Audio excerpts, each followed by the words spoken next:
Hi, my name is Francis Conrad, and I help people to live the life that they love.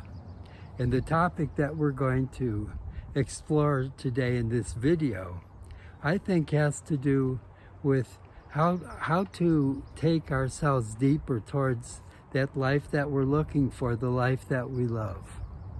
And we can go different directions, and obviously not everything takes us towards the life that we love. Sometimes we feel further and further away from that life. But at other times, even if it's just for a second, something can open the door.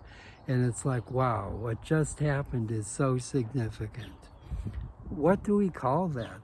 That moment that seems so precious, that's most important to what we're looking for, the experience that really resonates with us. And we know something special has just happened. Today I'm going to call that connection. We're connecting not just to what's going on around us, but we're connecting to something that's bigger than us. Something that feels like we've opened the door to a reality that we could say that we've opened the door to a reality that resonates beyond our ordinariness, beyond our usual way of being, something beyond that, something deeper than that, something that really is special to us has just happened, and we know it. And where other people are involved, it's like all of us just stop for a moment. It catches our breath, and we have no idea how to put it to words beyond, wow, that was special. Now, what I'm calling connection, therefore, it's deeper than just on the surface level. What I'm calling connection is something that we know inside, or we could sometimes say it feels like it's outside, it's beyond us, it's bigger than us. It comes to us as a gift, and when we have it, it's something that we want to savor. It's something that we want to just be in and not add more words, not try and figure it out, not trying to understand it, but just be in this experience, because it's like something special just happened. I don't want to degrade it. I don't want to try and understand it. I just want to be with it. Now, how many times do we experience that? Not that often, it seems, but maybe more and more as we learn to identify and acknowledge that this really is around us all the time. And the potential for these types of experiences grows and expands as we learn to be attracted and be identified with it. So what I'd like to say is that those times are sacred, they're special, and the times that aren't so special are often what feels like something's missing, like my life is superficial. I'm wanting more, but what is it? And this sense that something is missing or something is lacking, we could say is the opposite of that connection. It's the disconnection. It's the sense that we're not really fully present. We're not functioning in a way that has significance and depth. It's more superficial. And so we have that, maybe that contrast helps us to appreciate it when it does go deeper and when we connect. And it helps us to know when we're not connected, when we don't have that sense of connection. Let me give an example. And this is just generally how I find that I can set myself up to go deeper and to, open to that sense of connection. So it starts usually by my being willing to just prepare. I prepared for this video by choosing a place to do the video, by getting my camera set up. I do things. I prepare by doing things. Well, it's also true of seeing a client or doing a group or giving a presentation. No matter what, it seems like the first step is always, I'm going to do something to prepare. And I want this to be special. I want this to really be meaningful. And so I have the intention that it's going to be meaningful. And I prepare and get myself in my best way of being, so that this has every opportunity of touching that place that takes us deeper into connection. So then once I get started, maybe my client shows up, my video is running, I'm doing my presentation, I'm doing a group, whatever. Once I get started, I really allow myself to just begin a conversation. I begin, if it's with the client, asking questions and talking back and forth, where I'm trying to be all I can be with that person, to be present.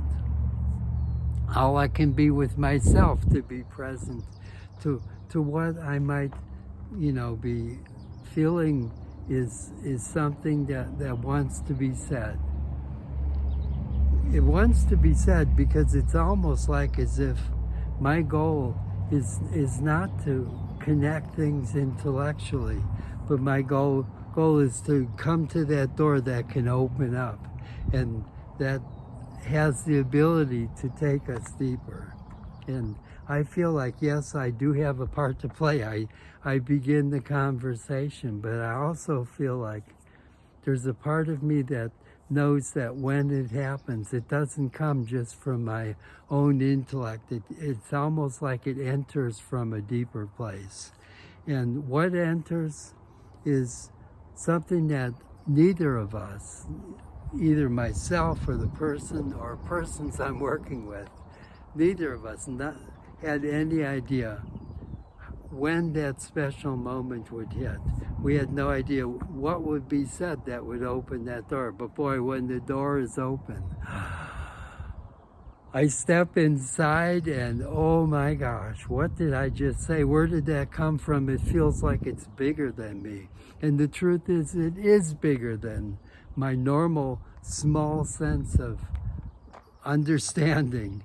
My intellect is not capable of putting me in that place, because that place comes from beyond my intellect. It comes from deeper. And when there's an audience, somebody or maybe groups of people in the audience are having that same feeling, like what was just said, that was just right for me, that was perfect.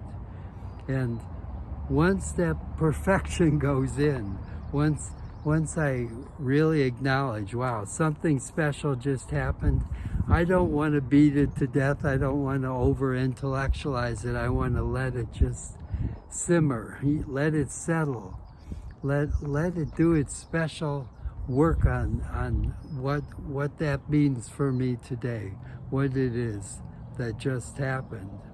That's why I call it spiritual or special or magical sometimes, because what just happened is something that came from beyond my normal way of functioning, beyond who I see myself to be in the usual world.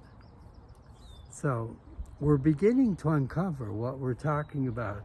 It's something that seems to enter into life, and we just begin to give it a space and allow ourselves in the interaction back and forth, allow ourselves to really be as open. And open might mean, for me, not trying to over-intellectualize or make sense of things.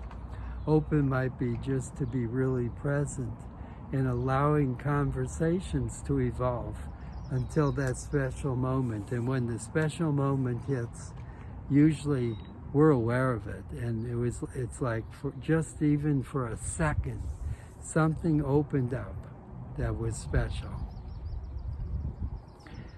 Let's look at it a different way. And this is something that happens to me around writing. And just to see that connection is not always just with conversations and with words, that we speak to each other, but it also can happen in, let's call it, the conversations that formulate around writing, which is, it's a different way to think about connection, but in a lot of ways it's the same process, just a different medium. So when I was in school, in graduate school, we had a lot of papers. And what I did is I felt like I would go to the library, because in those days we didn't have the internet, and I would go through books, and it was like I was making soup, I'm stirring the pot, I'm putting this in from this book, this idea, and I gathered as much as I could that felt like it was relevant to what it was I wanted to write. And I would put it in, and it's like I was stirring the pot, I got all the ingredients that I need. And at that point, I would stop, because, okay, I'm filled, I don't need it anymore. What am I going to say with all this? How is it going to come together? It's too early. I would have to wait my turn. So I let it in there, and it's like it was starting to organize itself around what needs to come together with all this information I just entered. And I would just let it there. I'd let it in the background. I wouldn't even try and figure out what all this would mean. I would just let it on its own. And maybe 2 or 3 days later, it's like, okay, is it ready to come out yet? Is it cooked? And I would sit down with my pen and paper, and if it wasn't ready, it would not happen. I could try and force it, it would not happen. I basically had to acknowledge this is not ready and it's not going to happen, so I would walk away from it again. Maybe an hour or two later, all of a sudden, I don't know how I knew, but some intuitive part of me would say, pick up your pen, let's go. And usually when it was ready to come out, it didn't come out slow. It came out super fast. And I would be writing, and ideas would be flying together. And as these ideas would come together, I felt like something special was happening, because I was seeing connections and seeing things that were totally unexpected, and that were ways of looking at this information that I don't know where it came from, but it surely did not come from the part of my normal thinking brain, because my thinking brain had no idea what I was putting together, but it started to make more and more sense until the whole thing was complete. What happened there was a connection, not a connection through words in a conversation, but a connection to something deep inside of myself again. And how did I know? I knew because when it was coming out, it was not something that I had thought before. It was coming from a deeper place. So in this case, connection was still there, connection to something that writing was taking me to, that was deeper than my normal way of thinking. And as it came out, I knew, boy, this is good. I have no idea what's next, but I watched it come together, and it made more and more sense, because it's like all of that was meant to bring me to a form that was complete in itself, and I hadn't seen that until this writing. So now we have two examples. In many ways they're extremely similar. There's preparation in both cases, and the preparation leads to, beginning to interact with something, but realizing that what we're looking for is something that comes out when it's ready. It's not something I control. What I'd like to look at is how this might apply to myself in the days when I started traveling. As a travel coach, I have a lot of love of travel, and travel has been one of my ways, one of my personal favorite ways, you could say, one of my favorite ways to go deeper and to connect with something inside myself. And so it has all the same parts. I would prepare to go, and I would decide which country I'm going to, and I would have no idea what I'm going to encounter or what to expect, any more than I would have any idea what would take me deeper when I was communicating with clients. All I could do is prepare and choose where I'm going to go and get on the plane and get off on the other end. And that was like the beginning of the conversation. I would start walking around and wandering and getting lost and having, just this incredible experience of interacting with a world that is so different from what I'm familiar with at home. And so this was the beginning steps of setting myself up for something deeper to happen, but that something deeper just needed to emerge on its own. And where it would emerge is something that wasn't going to come through my normal ways of thinking and organizing. It was going to come almost as a side thought. I would be walking down the street, and maybe I would just, for whatever reason, be attracted to, I should turn here, or synchronicities would happen. I would meet a person and I'd go, wow, that could never have happened in a better way. How on earth did I know to talk to that person? Well, some part of me knows things when I travel. Just like when I get in front of a group of people and do a presentation. Some part of me knows things that I don't think I know. Some part of me is connected to ideas that it's like they want to come together on their own. And in writing, some part of me knows, but I've got to get myself out of the way. Isn't that so much the process that we're talking about in connection? Is that I'm my own problem with connection. I'm the one that gets in the way. And as I learn to just recognize that there's a process here that is wanting to unfold and has its own wisdom about it, and I can step out of the way, I'm sort of excited to see at that point what's going to happen next. So that's what happens to me when I travel. As I wander around, I follow hunches, I just let myself be present, and when the magic happens, boy, it's like something that is special, and it's almost like as if there's a guidance above me. It's bigger than I am, and it's looking over me, and it says, this is the guy you got to talk to. And when I do, it's like, whoa, you're right. How did I know that? Well, I say we're guided. We're a part of something larger. We're a part of a wisdom. And it comes through in all these different ways. And that's what we're trying today. That's what I'm trying to connect to, is how do we be more and more available to this wisdom that's inside of us. And I'm thinking the way is we learn to participate, but in the same process to get out of the way, to let something come out of our mouth, come out of our pen, come out of our wanderings in a way that really opens us up to something that is so much more. So what we've talked about so far is, even though there's different ways, there's really one reality that we're a part of that wants to come through us.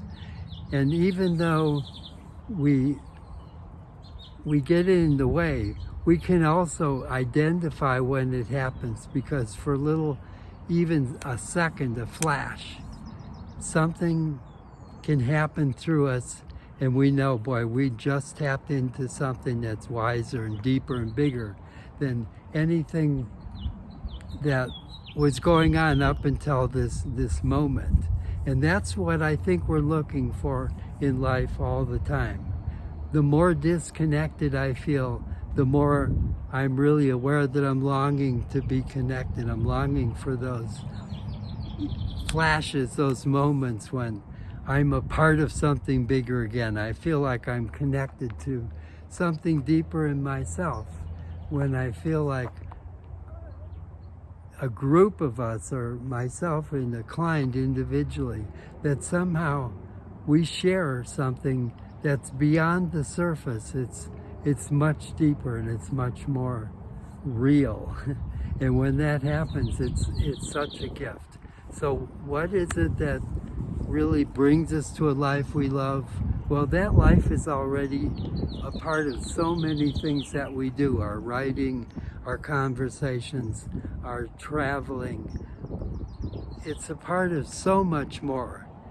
But we must learn to identify when it happens, because the more we identify with it, the more we see it in our lives in different ways. It seems like the more it happens, it increases. And so that's the goal.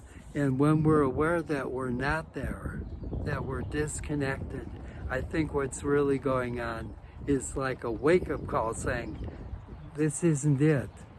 And it gets us to engage more with life in a way that we, again, know that there's another door waiting to open so I can step through. And when I step through, wow, who knows what kind of wisdom and what type of experience waits for me.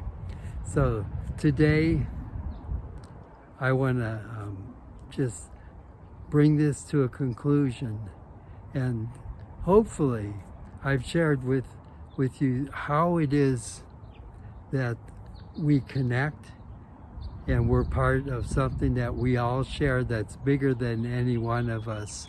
And when those moments happen, it feels more real. It feels like we have entered a place that is special. It's miraculous. And that's what I wish for myself. And in wishing it for myself, I wish to share it so that everybody gets to share it more and more, and that these moments happen on a regular basis, because they help me to know who I am, and they help me to know what's possible in my life, and above all else, they really help me to have the life that I love. So thank you for this. I appreciate the chance to share these thoughts, but more than that, I'm really hoping that they hit home, that they land for you too, and that in that we have that connection. We truly are part of something bigger. And if you like these, go down below and hit like and leave comments. I appreciate that. Thank you so much.